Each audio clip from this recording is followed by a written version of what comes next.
अब मैं आपको पहले गुरु जी के बारे में कुछ बताता हूं। हमारे गुरु जी साक्षात महाशिव हैं, दी अल्टीमेट, जिनके ऊपर कोई भी नहीं है। गुरु जी कहते हैं ब्रह्मा विष्णु महेश भी मेरे से पैदा हुए हैं, इससे बढ़कर तो कोई हो ही क्या सकता है। किसी ने पूछा गुरु जी पहले आपकी पूजा कर लें या पहले गणेश जी की? सब कहते हैं गणेश जी प्रथम पूजे हैं। कहते वो पुतारी ते हैगा, कौन ऐसे कह सकता है। इनका जन्म हुआ था पंजाब में, एक छोटा सा गांव है डुगरी। डिलीवरी रात के टाइम हो रही थी, घर में दाई करवा रही थी। जैसे ही गुरुजी ये पार्थिव शरीर लेके पहली बार पृथ्वी पर आए, आसमान से एक बहुत पावरफुल दिव्य ज्योत आई, पूरा कमरा फ्लडेड विथ लाइट। पता नहीं कहां से शेषनाग प्रकट हुआ। वो जो दाई डिलीवरी करवा रही थी वो तो डर के भागने लगी, ये हो क्या रहा है। इधर जाए तो इधर शेषनाग, इधर जाए तो इधर शेषनाग। शेषनाग पता नहीं कहां से आया, उसने गुरुजी को प्रणाम किया और पता नहीं कहां चला गया, किसी को पता नहीं चला। बहुत बाद में किसी ने गुरुजी से पूछा गुरुजी वो क्या था? कहते हैं जहां शिव जी होंगे वहां शेषनाग और सांप तो होंगे ही ना। उन्होंने बचपन से ही बहुत ऐसे काम किए हैं जो कोई ऑर्डिनरी आदमी या संत महात्मा नहीं कर सकता। मैं कुछ आपको बताता हूं। एक दिन स्कूल में थे, अच्छा स्कूल में ये जाते थे, फ्रंट पेज पे बैठे हैं, मास्टर जी ने हाजिरी लगाई, उस टाइम ये फ्रंट बेंच पे बैठे हुए हैं। जैसे ही उसने ब्लैक बोर्ड की तरफ मुंह किया, देखा गुरुजी गायब है। फिर at the end of the day वो हाजिरी लेगा, उस टाइम गुरुजी अगेन फ्रंट बेंच पे बैठते हैं। एक दिन इनका एग्जाम चल रहा था, इनके साथ जो लड़का बैठा हुआ था उसकी उन दोनों फाउंटेन पेन हुआ करते थे। आप में से जो बुजुर्ग हैं उन्होंने तो यूज किए होंगे, आपको पता होगा। उसमें हम इंक भरा करते थे। इनके साथ जो बैठा हुआ था लड़का, उसकी इंक खत्म हो गई। वो गुरुजी को कहता है यार मेरी इंक खत्म हो गई है। गुरुजी कहते हैं ले पेन दे। उससे पेन लिया, उसमें एक फूंक मारी, वो लिखने लग गई। सामने से मास्टर जी ने देखा, अच्छा तो यहां चीटिंग चल रही है, आप बातें कर रहे हो? नहीं गुरुजी मेरी पेन की इंक खत्म हो गई थी, इसने फूंक मार के इंक भर दी। कहता है मुझे उल्लू बना रहे हो? फूंक मारने से भी कभी इंक भरती है? हाँ जी मास्टर जी मैं सच कह रहा हूं। उसने अपना पेन निकाला, सारी इंक नीचे गिरा दी, कहता है इसमें भरो। गुरुजी ने उसमें फूंक मारी, वो फटाफट लिखने लग गई। फिर भी उसको शक रहा मास्टर जी को कि नहीं शायद थोड़ी इंक बच गई हो, इसलिए उससे वो लिख रही है पेन। ले गया इसको प्रिंसिपल के पास। प्रिंसिपल के पास बाय चांस एक ब्रांड न्यू फाउंटेन पेन पड़ा था जिसमें कभी इंक भरा ही नहीं गया था। अब वो तो बगैर इंक के लिख नहीं सकती। प्रिंसिपल ने इसको वो इंक पेन दिया गुरुजी को, गुरुजी ने उसमें फूंक मारी, फर्स्ट क्लास लिखने लग गया। एक आपको छोटा सा डुगरी का इंसिडेंस बताता हूं। गुरुजी ऐसे मार्केट में कहीं खड़े थे, एक कोई 13 साल की 13 साल की लड़की की लाश ले जा रहे थे। गुरुजी उनसे पूछने ये किसे ले जा रहे हो? कहते हैं जी कोई 13 साल की लड़की थी, मर गई है। गुरुजी कहते हैं रखो लाश नीचे। रखा, अब थोड़ा जल ले आओ। कोई भाग के जाके एक लोटे में जल ले आया।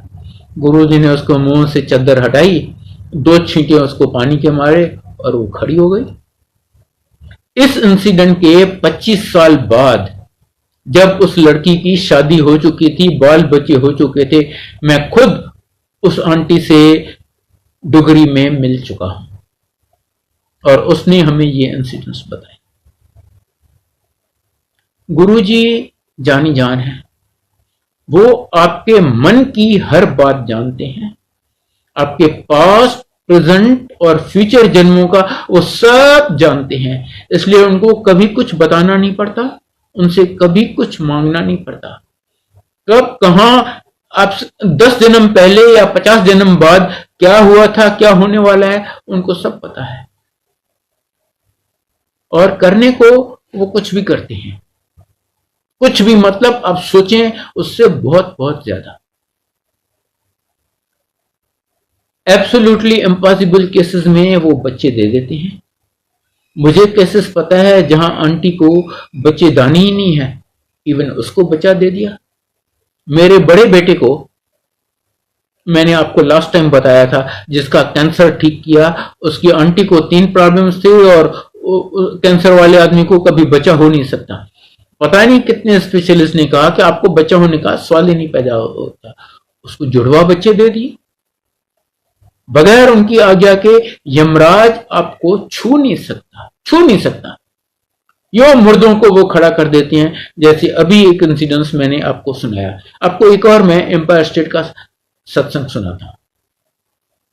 एम्पायर स्टेट में जहां गुरुजी अपने फिजिकल जीवन के लास्ट 9-10 साल रहे, वहां पर संगत करते थे।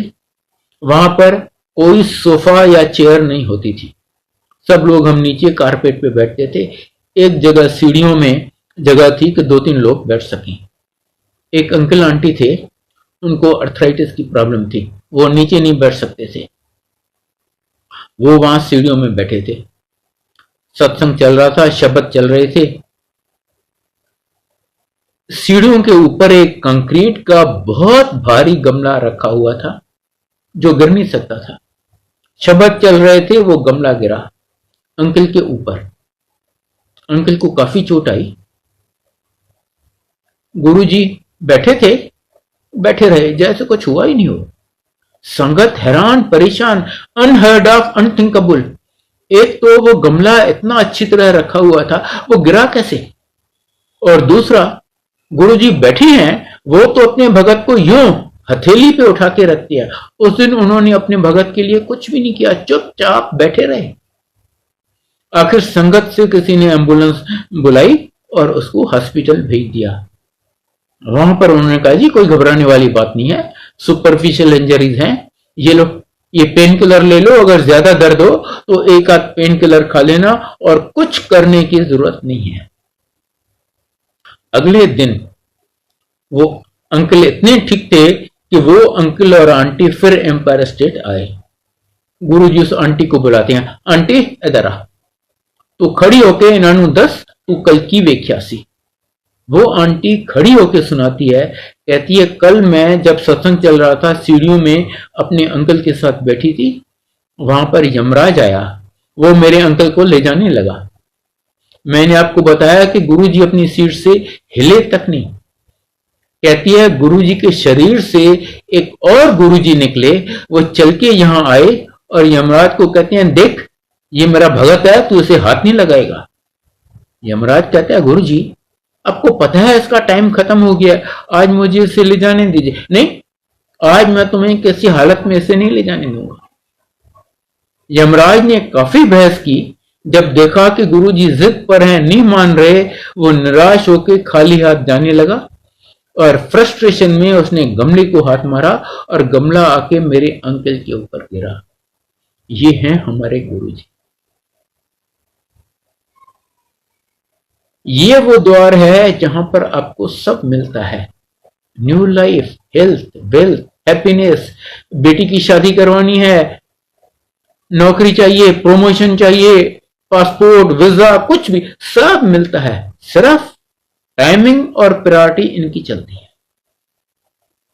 गुरुजी वो नहीं देते जो आपको अच्छा लगता है, वो देते हैं जो आपके लिए अच्छा होता है। और उन्हें मुझसे बहुत ज्यादा पता है कि मेरे लिए क्या अच्छा है, मुझे कौन सी चीज कब देनी है। गुरुजी कहते हैं आपके 90% कर्म मैं माफ कर देता हूं, और वो सिर्फ एक शिव जी कर सकते हैं।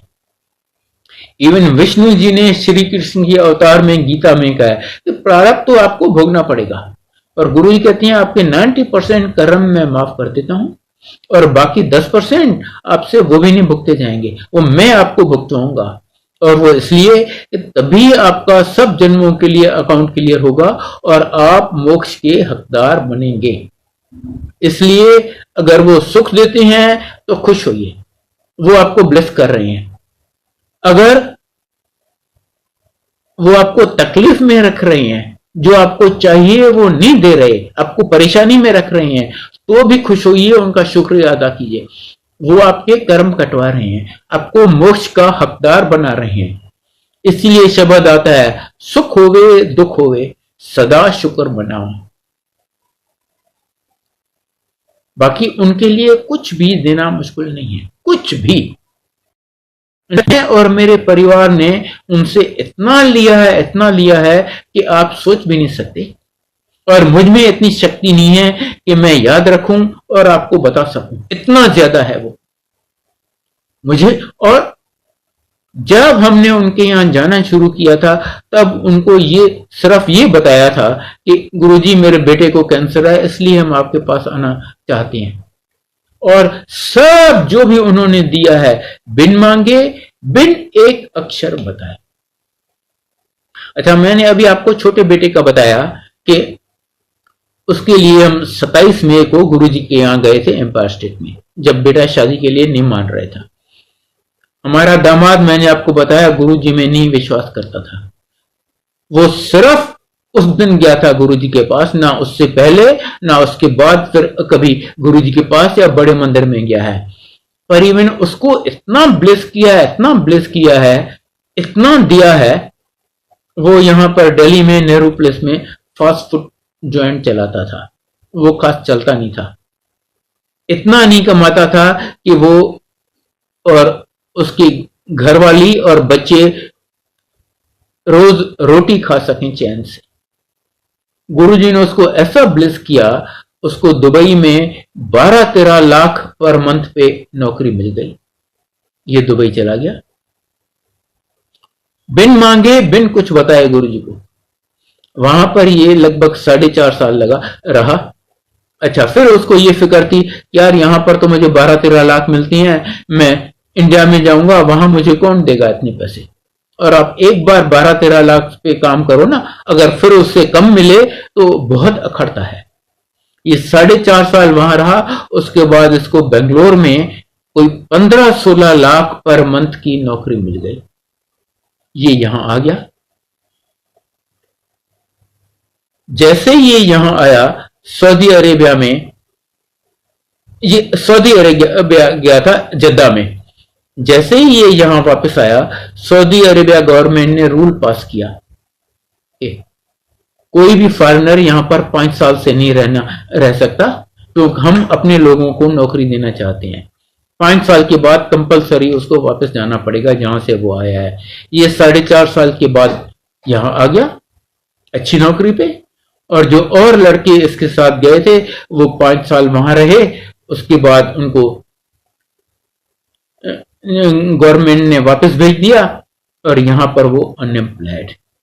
ये हैं हमारे गुरुजी। अब मैं आपको अपनी दोती का सुनाता हूं, बेटी की बेटी का। मेरी बेटी इंसिडेंटली जाती है गुरुजी के पास, वो तब भी जाती थी, अब भी जाती है। उसकी बेटी 15 दिन की थी, उसको डबल निमोनिया हुआ, हॉस्पिटल में एडमिट हुई। डॉक्टर्स ने इसको आईसीयू में रखा। आईसीयू में पता है आपको, किसी को जाने नहीं देखते। गुरुजी ने मेरी आंटी जो कि डॉक्टर है उसके मन में डाला कि तू जाके अपनी दोती को तो देख। वो गई उसके देखने, देखा उसका हार्ट फेल हो रहा है। उसने इमीडिएटली चिल्लाया, डॉक्टर्स को बुलाया, अरे आपने इसे छोड़ दिया, इसका तो हार्ट फेल हो रहा है। डॉक्टर्स भागते हुए आए, देखा अरे हाँ हार्ट फेल हो रहा है। उनको जो करना था किया और गुरुजी ने उसको न्यू लाइफ दे दी। जब वो 9th, 10th और 11th में थी, तीनों साल उसके पापा का मिड सेशन में ट्रांसफर हुआ। और ट्रांसफर ऐसा कि इसको स्कूल चेंज करना पड़ा। इसकी पढ़ाई बहुत डिस्टर्ब हो गई। जब 12th में आई, इसने मैथ्स फिजिक्स केमिस्ट्री ले रखे थे। जब 12th में आई, कहती है मैं आई कांट कोप अप, मैं चेंज कर दूंगी, मैं मैथ्स साइंस छोड़ दूंगी, फिजिक्स केमिस्ट्री मैं ह्यूमैनिटीज लूंगी। आपको पता है 12th में कभी आपको सब्जेक्ट चेंज नहीं करने देते, या आप 11th में कीजिए या 12th के बाद में कीजिए। फिर भी इसने प्रिंसिपल को अप्रोच किया और गुरुजी की कृपा से प्रिंसिपल इमीडिएटली मान गई। इसको मैथ्स और ह्यूमैनिटीज दे दिया और इसने 12th पास किया विद गुड मार्क्स। उसके बाद she wanted to go for B architecture. उसने आर्किटेक्चर के लिए अप्लाई किया। आर्किटेक्चर के लिए मैथ्स, फिजिक्स, केमिस्ट्री कंपलसरी थे। इसको मैथ्स और ह्यूमैनिटीज से इसने अप्लाई किया। उसके बाद यूनिवर्सिटी ने रूल चेंज किया कि नहीं, आर्किटेक्चर के लिए maths, physics, chemistry is not necessary, maths and humanities will do. इसने इसका एडमिशन हो गया और जैसे ही इसका एडमिशन हुआ यूनिवर्सिटी ने फिर रूल चेंज किया, नहीं नहीं नहीं, इस सब्जेक्ट के लिए मैथ्स, फिजिक्स, केमिस्ट्री कंपलसरी है। आई मीन जो गुरुजी के बारे में नहीं जानता हो उसको आप बताएं कि ऐसा हुआ, कहेगा यार आप पागल हो या मुझे पागल करते हो, ऐसा कैसे होगा, पर ये सब हुआ है। अच्छा, वो बी आर्किटेक्चर में इंटरव्यू देने के लिए गई। वहां पर कोई ब्रिटिश एक्सपर्ट भी आया था। वो इसका प्रोजेक्ट देख के कहते हैं आप बी आर्किटेक्चर क्यों ले रहे हो, आप इंटीरियर डिजाइन ले लो, आपको उसके लिए बहुत ज्यादा एप्टीट्यूड है। ये कहती है मैंने तो उसके लिए अप्लाई नहीं किया। वो कहता है कोई बात नहीं, आपको अभी एडमिशन दे देती हैं, तुम अप्लाई बाद में कर लेना। उसका पहले एडमिशन हुआ इंटीरियर डिजाइन में, उसके बाद उसने अप्लाई किया। फिर उसने देखा कि अरे जो मेरी क्लोज फ्रेंड्स हैं उन सबको तो प्रिंसिपल ने एक सेक्शन में डाल दिया है, मुझे दूसरे सेक्शन में डाला है। उसने प्रिंसिपल को रिक्वेस्ट किया कि प्लीज मुझे भी उस सेक्शन में डाल दीजिए। कहती है यहाँ पर स्ट्रिक्ट रूल है, किसी बच्चे के रिक्वेस्ट पे हम सेक्शन नहीं चेंज करते। अगर हम यूं सेक्शन चेंज करने लगे ना तो बस फिर हम और कोई काम ही नहीं कर पाएंगे। शाम को प्रिंसिपल इसको घर पे फोन करती है, बेटा आपने जो सेक्शन मांगा था मैं आपको दे रही हूं, पर किसी फ्रेंड को मत बताना, कहना उन्होंने खुद ही सेक्शन चेंज कर लिया, मैं क्या करूं। अच्छा, फिर मैं आपको उसका एक आध और बताता हूं। जनवरी 2017 उसने कोई 2-3 महीने पहले नई गाड़ी ली थी, बेलिनो। वो गुड़गांव से चंडीगढ़ जा रही थी कोई मैरिज अटेंड करने। गाड़ी वो चला रही थी, बगल में उसका भाई बैठा है, पीछे मां और नानी। यहां गुड़गांव से लगभग 60 किलोमीटर दूर दिल्ली अंबाला नेशनल हाईवे पे पता नहीं क्या हुआ, मल्टीपल एक्सीडेंट। एक गाड़ी को दूसरे ने पीछे से ठोका, दूसरी को तीसरी ने, तीसरी को चौथी ने, चौथी गाड़ी शायद इसकी थी, चौथी या पांचवी गाड़ी। और जैसे ही इसने आगे वाली गाड़ी को ठोका, पीछे से एक बस ने आके फुल फोर्स से इसको हिट किया। गाड़ी का तो कबाड़ा हो गया, फ्रंट एक्सिल टेढ़ा हो गया, आगे के दोनों टायर्स बर्स्ट कर गए, डिक्की एकदम पिचक गई, गाड़ी चलने लायक नहीं रही। वहां से गुड़गांव तक 60 किलोमीटर टो करवा के लानी पड़ी। पर इतने सीरियस एक्सीडेंट में ठीक करवाने में 1 लाख से ज्यादा लगा। Just to give you some idea कि कितना डैमेज हुआ, 1 लाख से ज्यादा लगा। पर इतने सीरियस एक्सीडेंट में किसी पैसेंजर को जरा सी खरोंच नहीं आई, किसी ने एक पेन किलर भी नहीं लिया। ये है हमारा, और सब इतना जल्दी हुआ, किसी को गुरुजी बचाओ या जय गुरुजी कहने का मौका भी नहीं मिला। पर वो तो हमेशा अंग संग रहते हैं। अब मैं आपको एक अपना बताता हूं। 22 सितंबर 2017, आज से लगभग 2.5 साल पहले, फ्राइडे का दिन था। मेरे बड़े मंदिर में लंगर सेवा होती है। मैं लंगर सेवा कर रहा था। मैं लंगर की थाली में हलवा प्रसाद डालता हूं। मैं खड़ा था, सेवा कर रहा था अपनी। वहां पर मुझे ब्रेन स्ट्रोक हुआ। मैंने देखा लेफ्ट लेग एकदम सुन्न हो गई है, उसमें कोई पावर नहीं है, लेफ्ट आर्म लटक रही है, मैं उसे उठा नहीं सकता, और मेरी स्पीच गई, मैं ऑलमोस्ट बोल नहीं सकता। वेरी क्लियर साइंस कि ब्रेन स्ट्रोक हुआ है। गुरुजी कहते हैं मेरे भक्तों की जिंदगी में कुछ भी बाय चांस नहीं होता, सब मेरे चॉइस, मेरी प्लानिंग से होता है। अब उनकी प्लानिंग देखिए। अब मेरे ग्रह ऐसे थे, मेरे कर्म ऐसे होंगे रहे थे कि मुझे ब्रेन स्ट्रोक हुआ है, वो तो होना है, होना था, हुआ। पर गुरुजी की प्लानिंग देखिए। मुझे गुरुजी ने ड्राइविंग मना की है, मैं ड्राइव नहीं करता, मेरी आंटी ड्राइव नहीं करती। अगर कहीं पे भी और ये ब्रेन स्ट्रोक हुआ होता तो हम फंस गए होते। जब तक एम्बुलेंस आती पता नहीं कितनी देर हो जाती, और ब्रेन स्ट्रोक में एवरी मिनट काउंट्स। मैंने सेवादारों को बोला कि अंकल प्लीज मुझे मेरी आंटी के पास लेके जाओ। वो कोई 3-4 मीटर की दूरी पे वो सेवा कर रही थी। वो मुझे वहां ले गए। जैसे ही मैं जा रहा था, पीछे से एक एम्स का रिटायर्ड डॉक्टर आ गया। उसकी जेब में सार्बिट्रेट और डिस्परिन दोनों थी।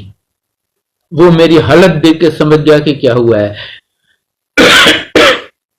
मेरे को आके दोनों गोलियां देता है, अंकल ये तो खा लो। मुझे फर्स्ट एड तो वहीं का वहीं मिल गया। मेरा उससे कोई 13 साल पहले एम्स में बाईपास ऑपरेशन हुआ था। हमने उस डॉक्टर को फोन किया, इसको ब्रेन स्ट्रोक हुआ है और हम एम्स में इमरजेंसी में आना चाहते हैं। कहता है ऐसी गलती मत करना, यहां पर तो इतनी रश होती है कि कोई आपसे बात ने आपको घुसने नहीं देगा, और आपके लिए एवरी मिनट काउंट्स। अच्छा होगा किसी प्राइवेट हॉस्पिटल में ले जाओ। मेरी आंटी ने सेवादारों को रिक्वेस्ट किया, प्लीज एम्बुलेंस तो मंगा दो।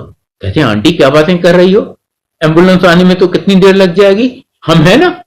2 सेवादार फटाफट अपनी गाड़ी लेके आए। उसमें 3 सेवादार, मैं, मेरी आंटी और मेरी बेटी 6 निकले फॉर फोर्टिस हॉस्पिटल वसंत कुछ। रात के लगभग 9 बजे थे। हमें जाना था वाया छतरपुर रोड, जो इतना कंजेस्टेड होता है, वहां पूरे ट्रैफिक जैम और रेड लाइट्स होती हैं जगह जगह पे। पर गुरु जी की ऐसी कृपा रही कि हमें कहीं जरा सी ट्रैफिक या एक ट्रैफिक लाइट नहीं मिल रही, रेड ट्रैफिक लाइट नहीं मिली। हम फटाफट वसंत कुंज फोर्टिस हॉस्पिटल पहुंच गए। जैसे ही यहां से निकले, मेरी आंटी ने बेटों को भी फोन किया कि पापा को ये हुआ है और हम फोर्टिस वसंत कुंज जा रहे हैं।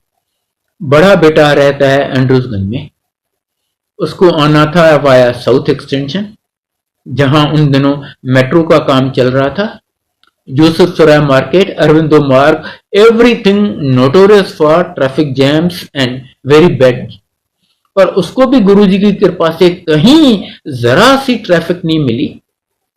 और जब तक हम पहुंचे, इनफैक्ट वो हमसे पहले पहुंच गया और स्ट्रेचर और नर्सेस को लेके इमरजेंसी गेट पे हमारे लिए खड़ा था। अच्छा, मैं तब तक every minute I was feeling better better and better. मुझे इन्होंने इमीडिएटली अटेंड किया, मुझे अंदर ले गए, 1-2 टेस्ट हुआ, कंफर्म किया कि हाँ जी आपको ब्रेन स्ट्रोक तो हुआ है, पर कोई छोटा सा क्लॉट था, वो मूव कर गया है, you are out of danger, कोई घबराने वाली बात नहीं है। कहती हैं अच्छा अब हम आपको 3-4 दिन यहां ऑब्जर्वेशन के लिए रखेंगे, चलिए आपको आईसीयू में एडमिट करते हैं। हमने सोचा मैं इतना बेटर फील करता हूं, मैं तब तक खड़ा हो सकता हूं, और कह रहे हैं you are out of danger, फिर आईसीयू में रख रहे हैं, ये तो लूटने वाली बात हो गई। हमने उसको बोला नहीं जी हमें डिस्चार्ज कर दो। अगेंस्ट मेडिकल एडवाइस हमने डिस्चार्ज करवा लिया। हमने कहा हमें ज्यादा फेथ है एम्स में, हालांकि हमें वार्न किया गया था कि आप यहां घुस नहीं सकोगे। हम एम्स गए, वहां पहुंच गए, वहां पर इमीडिएटली उन्होंने मुझे अटेंड किया, एक आध टेस्ट और किया। 2-3 घंटे के बाद कहती हैं अंकल इमरजेंसी वार्ड में एक बिस्तरा खाली हो रहा है, आप वो बेड ले लीजिए। देखिए जहां हमें कहा गया था कि आप घुस नहीं सकोगे, गुरुजी की कृपा से क्या हमारी ट्रीटमेंट हुई। अगले दिन सैटरडे को मुझे वो बेड मिल गया।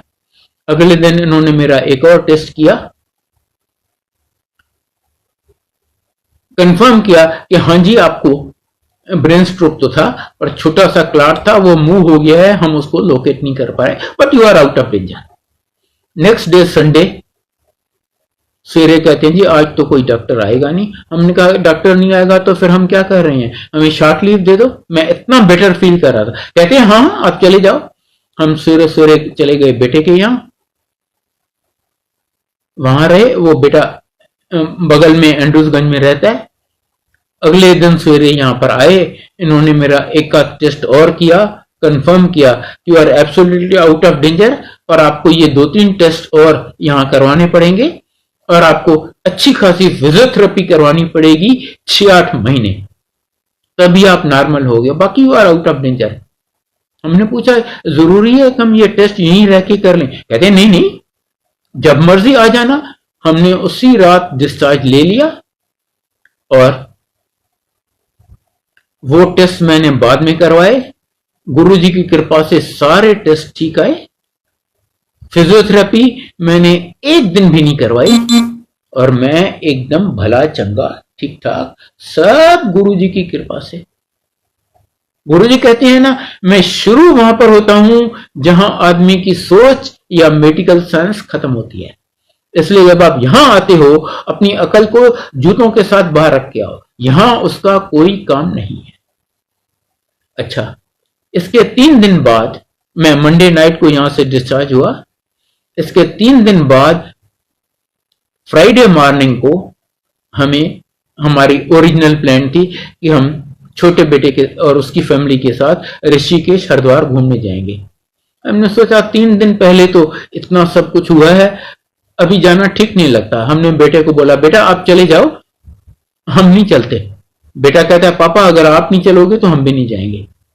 हमने सोचा वो और उसकी आंटी तो समझ जाएंगी, पर उसको छोटी बच्ची है जिसका मैंने आपको बताया था अभी थोड़ी शुरू में, वो फील करेगी कि अरे दादू की वजह से हमारी भी ट्रिप खराब हो गई। हमने कहा नहीं चलो हम भी चलते हैं। फ्राइडे मॉर्निंग को मैं, मेरी आंटी, मेरा छोटा बेटा, उसकी आंटी और उसकी बेटी वो नंदिनी, हम गए ऋषिकेश घूमने। सारा दिन ऋषिकेश घूमे, अगले दिन हरिद्वार घूमे। संडे मॉर्निंग को ऋषिकेश में त्रिवेणी घाट पे हम नहाने गए, गंगा जी में। वहां नहा रहे हैं, बेटे को किसी फ्रेंड ने कहा था भाई साहब ऋषिकेश जा रहे हो, हमारे लिए थोड़ा गंगा जल तो ले आना। इसने हाथ में कैन उठाया और गया गंगा जल लेने। इसने सोचा जितना किनारे से दूर लूंगा उतना साफ जल मिलेगा। एक बहुत बड़ी चट्टान थी, उसको पकड़ के अच्छी तरह इसने एक कदम रखा, दूसरा रखा, तीसरा रखा, चौथा या 5वां कदम इसने रखा तो ये लुढ़क गया। एक गुता खाया, दूसरा खाया, तीसरा खाया।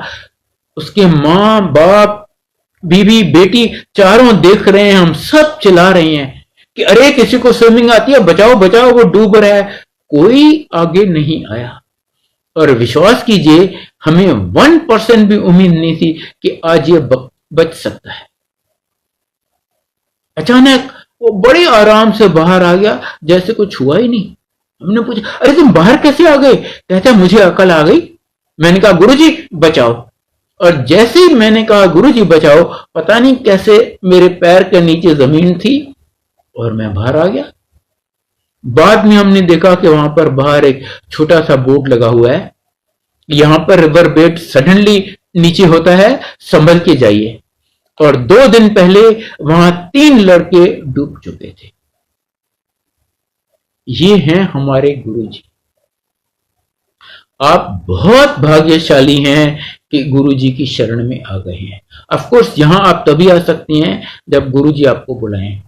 कोई अपनी मर्जी से या किसी के कहने से नहीं आ सकता।